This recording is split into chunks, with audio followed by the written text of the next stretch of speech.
To solve this issue, we have to boot into BIOS, and default key to boot into BIOS is delete, or you can search for your manufacturer.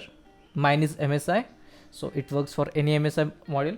To enable secure boot, go to settings, then advanced, then Windows OS configuration. You can access secure boot option only in UEFI mode. To do that, click on BIOS mode and select UEFI mode, then go to secure boot and enable secure boot. If you face error saying system in setup mode, then click on secure boot mode and then select custom, then again click on secure boot mode and then select standard. Press yes for next prompt, next both prompt, and it will restart the PC. You have to again boot into BIOS mode. After booting into BIOS, try to enable secure boot again.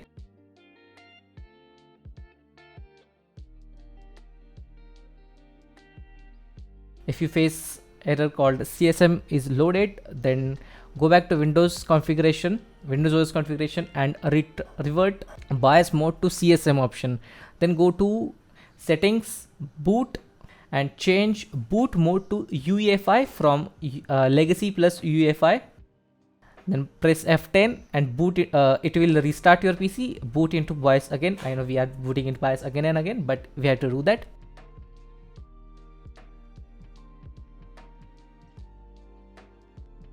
Now you can enable secure boot option.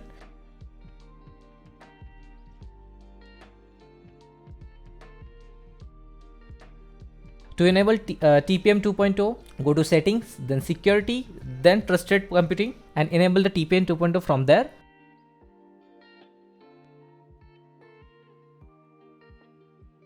Now press F10 and restart to Windows. Finally, we are done restarting to boot OS again.